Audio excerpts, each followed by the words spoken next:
Hi everybody, how are you? And today we are going to be talking about self-regulation. And for that I have invited once again Zoya, a very trusted friend and mentor for me. And for those of you who don't know her, I'd like to introduce her. Zoya is a loving wife, devoted mother, relationship coach, and emotional freedom therapist.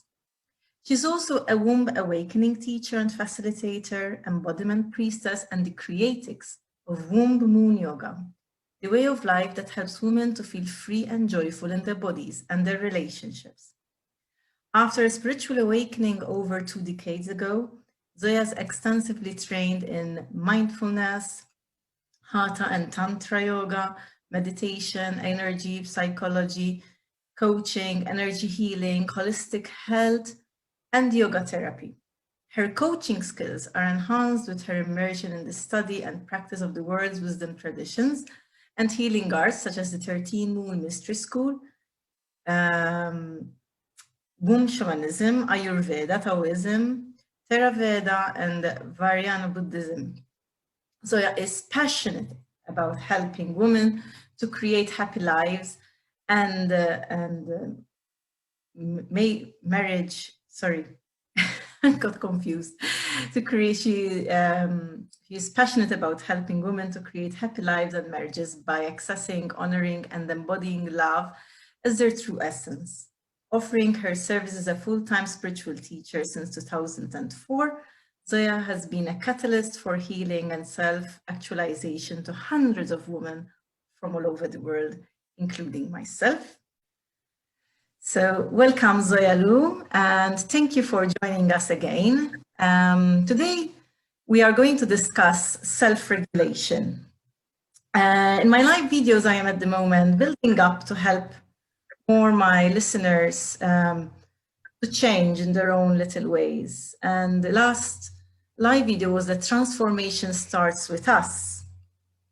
And I think that it is twofold. The transformation starts with us. It's the first one because we want that change, nobody else, right? So it's not our partner or our children who want the change. We are asking for that change. So obviously transformation has to start with us because of that.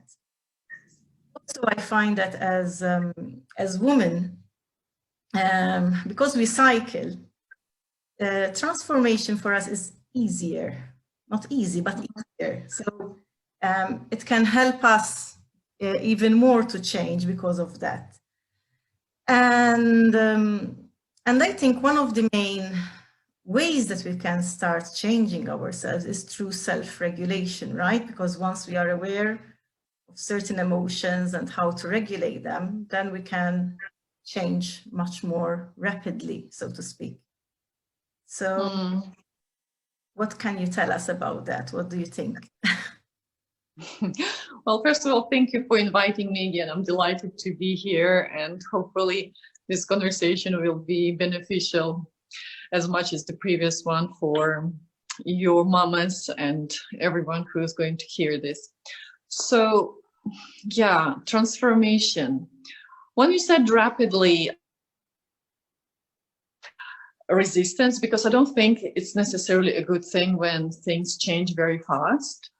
For me, I would prefer things just changing organically in their own speed. Maybe it's rather slow, but steady, and it brings prominent life-changing results. But I'm totally with you on self-regulation's important theme and using emotional self-regulation as a very important platform for self-transformation. So when it comes to emotions, I think it's important to understand that being emotional is a good thing. And of course, we need to know what to do with the emotions, but to start with just a very simple thought, idea, belief that I want to feel my emotions. I don't want to repress my emotions. Emotions are very important to me. And if you don't mind, I'm just going to quickly go into a little bit of theory, because I think whenever I explain this, it really makes sense, and then women really get it. So Yes, shall we do that? perfect. I've prepared just a little bit of that's like Right. a magic triangle, if you can see it. Yeah. And I want to just point out that we are very familiar with matter. The level of matter is anything that is manifested in this physical world. Okay. But we now know that energy level is as important. It's actually two sides of the same coin, matter and energy. That's what quantum physics tell us. And if you go a little bit deeper, then we can speak about the level of vibration. So if we put all of this into our human plane, then we can speak about body as that matter, soul, our soul as our connection to energy, and spirit as connection to vibration. And again, I'm just making it very short and very simple. We don't want to spend too much time on this theory. But if we go into understanding of different bodies that we have, we don't only have physical body, right? We're familiar with the physical body. Yeah. This is somewhat of hardware. We all need to take care of our hardware and repair it. And if we go a little bit deeper, then software will be that emotional body. So emotions are actually the guidance from our soul. That's how energy speaks to us. That's what we feel. Whenever we feel an emotion, we're actually feeling our energy in motion. Our energy is moving and letting us understand something, hopefully, get that message and do something about it. And then, we also want to stay tuned to spirit, and that's mental level. So whatever problems we have, they're always starting on the level of vibration. And Womb-Moon Alchemy that I teach is all about working directly on this level, because we want to get tuned to high vibration. We want to transform dense energy and vibrations into high ones. But we do this through this level of energy, soul, and emotions. And we work directly in the body, in that plane of matter, the physical plane. So whenever we think about emotions, we want to have this very direct understanding that this is what connects my body to spirit. This is how I actually know my soul's voice. Okay. Does it make sense? It does make sense, because I was thinking from my own coaching practice that basically kind of all problems start with our minds, because we are expecting something, because we were thinking of something different from what happened, because of how we perceived life from when we were young, and so that perceptions remained with us, and that is where basically all the problems are created by our own mind, really. And so that we have to look at it from the mind and then bring it out to the soul. That makes complete sense, that we're distinguishing what is really a problem from the mind, and then changing it kind of to the soul through our emotions. It's we can start from any point. Sometimes we can work directly with the body, because biology is our history, all the issues in the tissues. So I work a lot with the body and telling and guiding and teaching women how to understand their bodies and how to then use this physical alchemical cauldron for those inner transformative processes to happen. So it's in the body we feel the emotions, and that could be the first and very simple practical step. So whenever we are having, a free moment, we want to do something good for ourselves and our families, we can just go inwards and feel what we feel.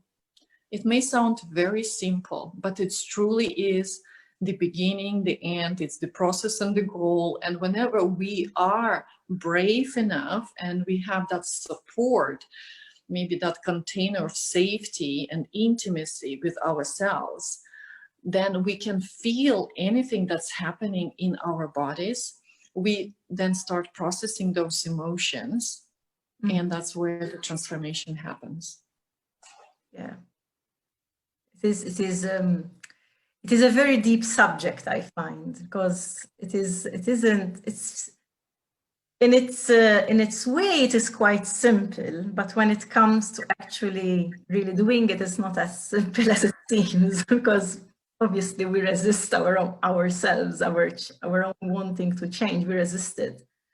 Yeah. So because any change brings a fear. That's very natural. Again, that's our survival instincts. If something is changing, it means something unknown is coming on our way, and we have that natural resistance. So we'd rather stay miserable, but we know what's happening, rather to go into the unknown and hopefully changing something for better. Again, no shame in this. We are all just wired this way. It's good to understand that's how our neurological system works. And that's why also we need support. We need other parents, we need good friends to speak to. And hopefully every woman feels like she deserves a coach, she deserves a therapist, or whatever other support she needs to go through whatever that transformation involves. Because I don't think we can truly become ourselves without help from outside. I know I've done this for years, being 20 years on a spiritual path.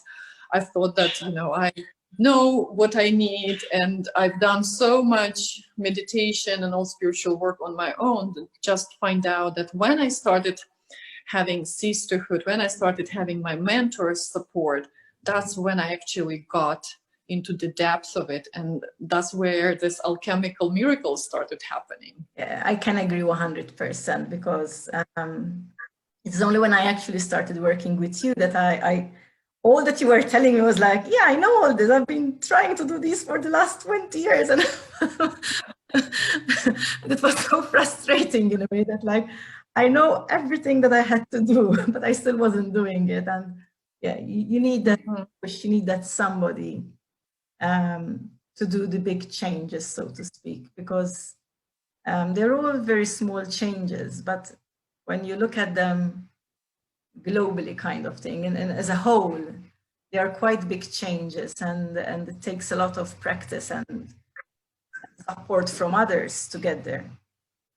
So yes, that's why I really appreciate, you doing your parenting coaching, because I know how parenting could be just so challenging, being a mother of 8-year-old son now. And I really feel that every mother needs a lot of support, maybe not just a coach, also physical support, someone's physical help, and a massage therapist, but at least a good coach who can help her to kind of get direction and start doing step by step some small changes. It's all that's needed, right?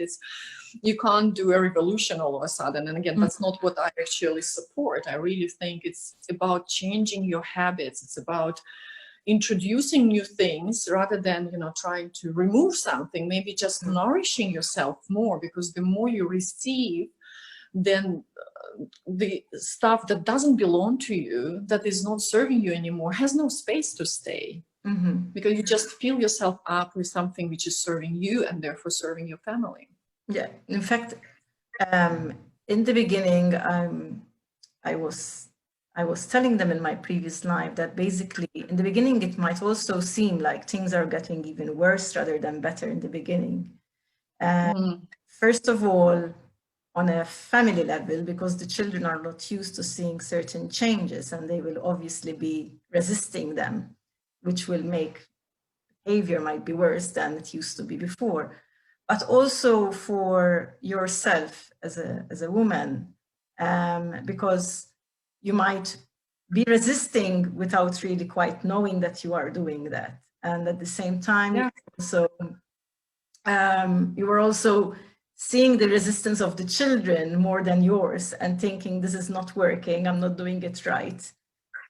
So yeah, there is all that, there's so much resistance kind of in the change. Absolutely. Yeah, it's known as a healing crisis. There is even a term for it. It's very difficult to go through a very deep healing without that crisis piece, when you think like, oh no, I'm actually getting worse, everything is worse, whether it's your health, whether it's your family situation, and you think that I'm not doing it right or something is wrong. And that's why, again, it's good to have some kind of long-term support, like you're offering a membership, right? So women know that you're not going anywhere. You are there for them to support them month by month. Or like with my programs, I don't do just, very short-term courses, very rarely. Maybe like, a group workshop where we do a huge energetic clearing. But if I work with someone, it's at least 3 months. And then I know that at least that healing crisis that is going to happen at one point, I am there for that person, that woman, and she is not going to just then give up and think that, something is, it's not for me. That's what we often say. Oh, maybe, it works for everyone, but it's not for me. Yeah, true. So if she still has that support, then she's going to go through. And then it's like, whoa, it's like such a huge breakthrough. And there is then, no way back. Yes. So to go back kind of a bit on the basics, maybe, I don't know how to explain it better, but so self-regulation is something which now it has become quite an inward, especially in the parenting circles, where they offer a lot of support all over the world about how to help children self-regulate. I think it was kind of a thing when we were young. Yeah. And most of us didn't learn how to self-regulate for various reasons. So yes, we can find ourselves with a coach or with a therapist to help us start the process going. But I also know that a lot of people will be a bit hesitant about it. So what is one thing that they can start trying to do on their own till they feel ready to get support as a way to start that transformation, to start changing and increase self-regulation? Is there something which they can do? Yeah. Well, the first step is always awareness. You need to become aware of what you feel, and we kind of just touched on this, saying that you want to feel your feelings, you want to feel your emotions, you want to feel them in the body. Because sometimes if it's all just somewhere here, like in that thought bubble, you just go into the story again and again. Or even if you start feeling more into emotional field and okay, I'm feeling angry or I'm feeling sad, you still want to take it deeper to that level of body, of level of matter and physical level. And in this sense, that's why we want to do it in an embodied way. And it's simple. It's just, okay, naming that emotion. Okay, I'm feeling anger. And where is that anger? You may not be so used to really register all of the emotions as physical sensations. It might take some time, but if it's a strong emotion, I'm sure you will find it right away. It could be some kind of tightness in your chest or your shoulders. It could be a headache. It could be some kind of fire in your stomach, whatever else. So you just start feeling what's happening in the body. And that's where it becomes quite safe to do it even without an outer support. Because you only want to make sure that you don't go back into story. You witnessing your body, like a doctor will witness a patient without being over overwhelmed with intensity of it. So if you managing that, if you could just be thinking, okay, I'm thinking this thought, whatever it is, I'm mad at my children. So where is that anger in my body? And you take it into the body and you just stay there for as long as you feel possible for you, comfortably, and try not to go into thinking again. So you are witnessing yourself and embracing that it's happening. Yes, it's okay to be angry. We often have so much resistance towards so-called negative emotions. We want to be a good mom. I can so relate to this. So whenever we start feeling angry, for example, we start feeling ashamed or guilty, and they could also bring up lots of traumas from our childhood when someone was angry at us and it felt so unsafe. And so we then just repress that anger.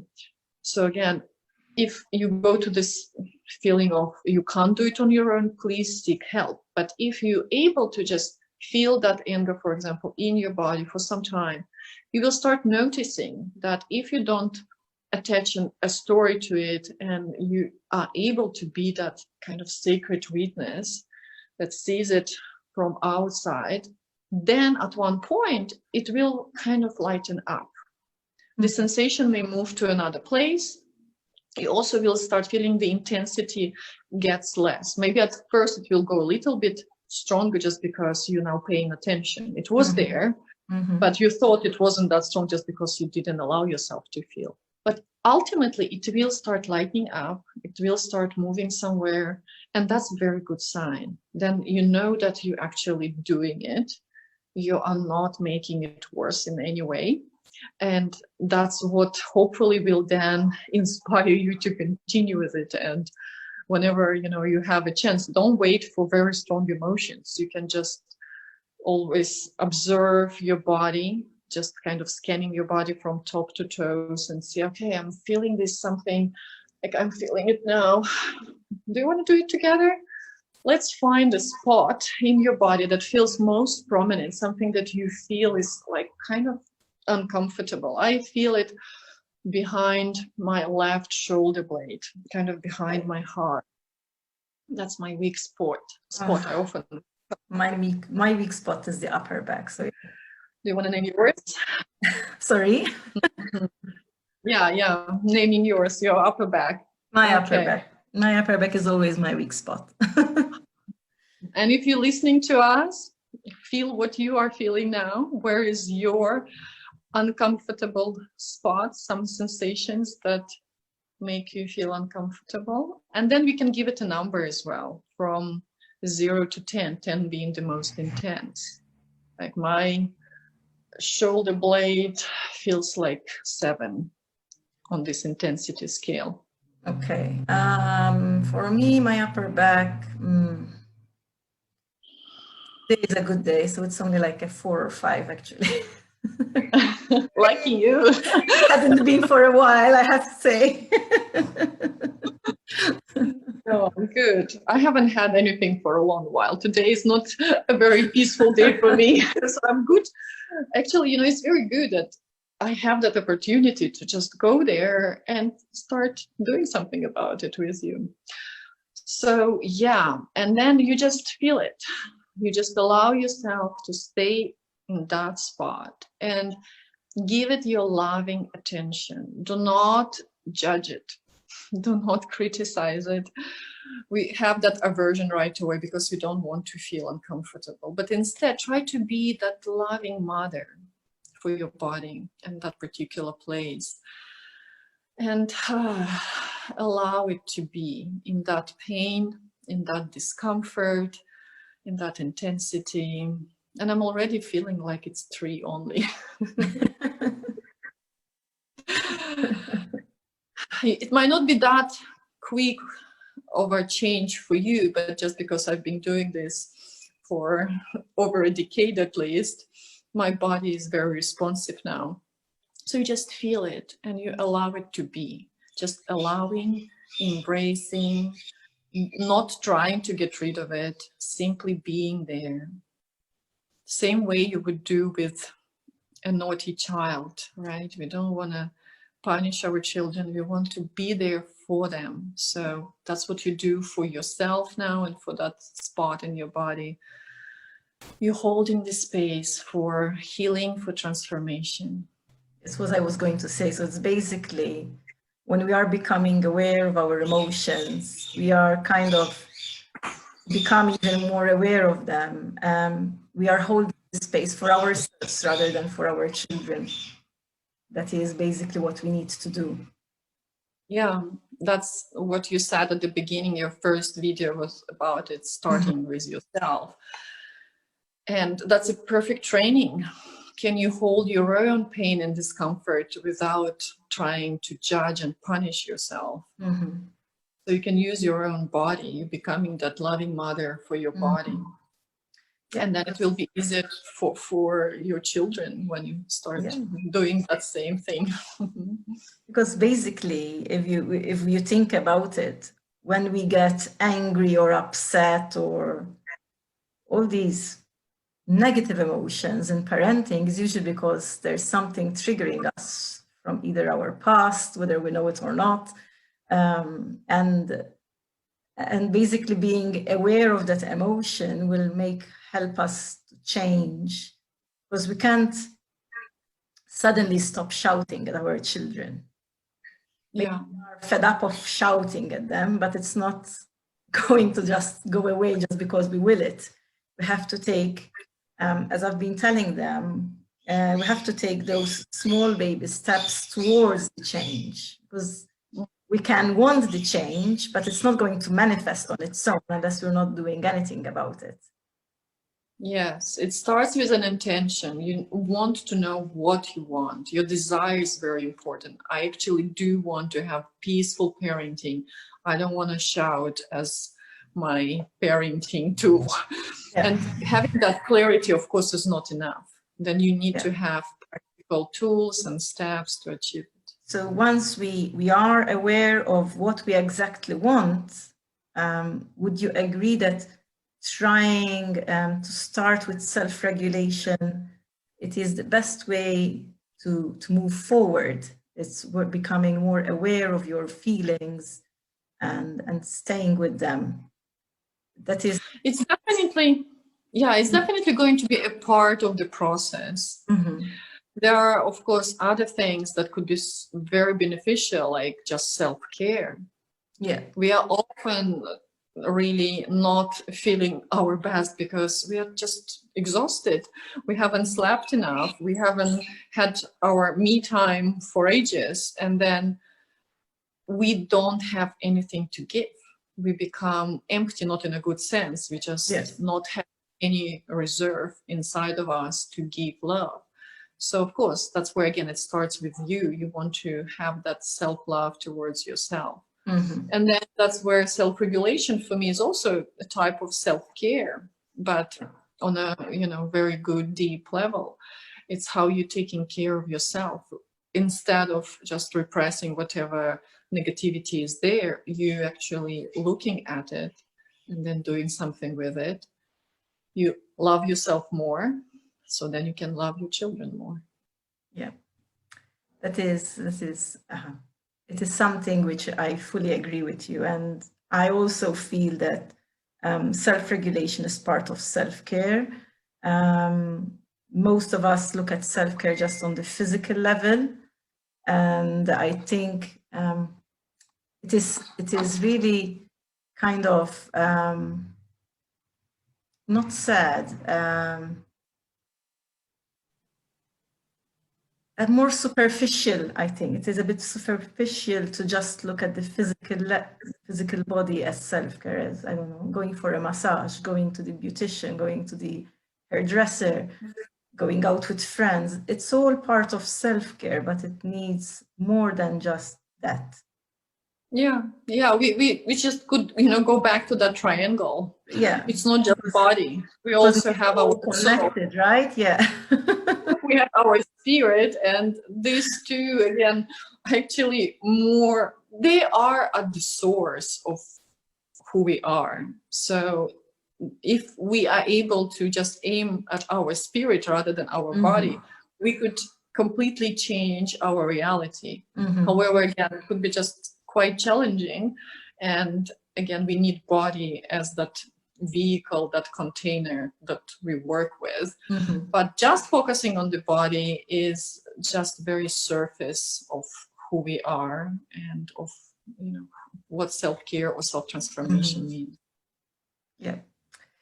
Thank you very much. I think it was a very good talk.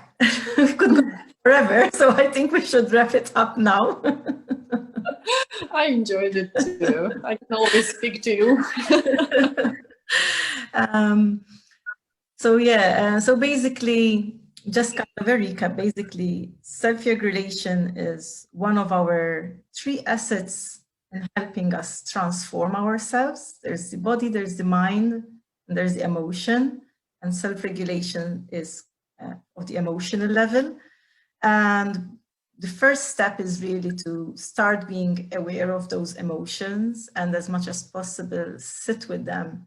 Maybe we might not be able to sit with them in the moment, but we can take time throughout the day at some point to go back to feeling them and understanding maybe more from where they are coming from and so on, or just simply stay with them in the beginning, really.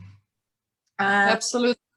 I just want to emphasize this part because we didn't touch on this, that most of the time you are not able to do it right on the spot because you need to take care of, you know, the immediate situation with your children.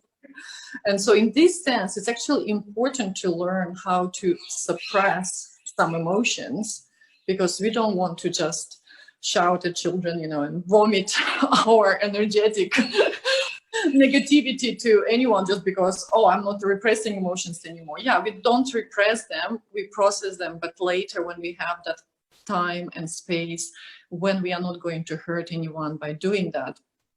And I just want to mention that I have some very good free resources that could help you to do just that. I have a video training on anger, which is 6 videos, and they explain what anger is and how you can practically help yourself to process whatever anger have already been inside of you accumulated, and then also how to deal That's with amazing.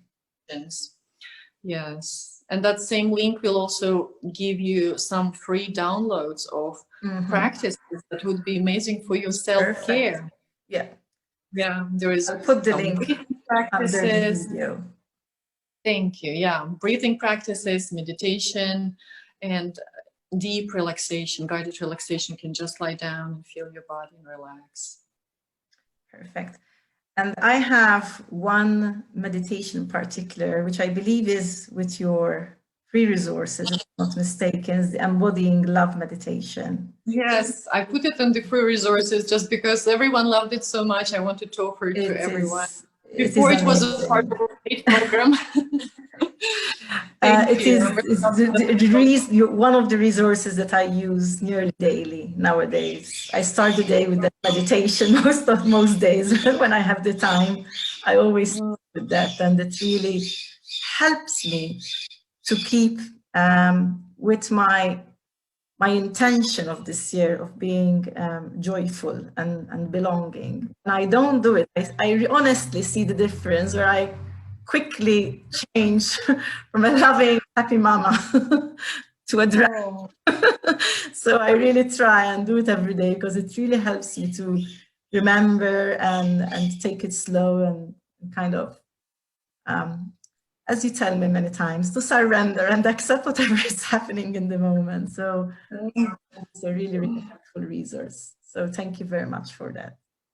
Thank you. I'm listening to it myself. Why not? Yes. I have to listen to my own videos, live videos that I do sometimes, and I'm like, did I really say all that? Yes. We need support no matter how much work we've done. It's so good to have those recorded little audios that can help you when you are not able to focus yourself and when you need just someone's support. So make a good use of any videos that Melissa has and whatever other resources you have, just carry them with you and use them. Most importantly, use them daily. Thank you very much, Zoya. It was lovely speaking to you. And hopefully we'll have another chat soon about all this.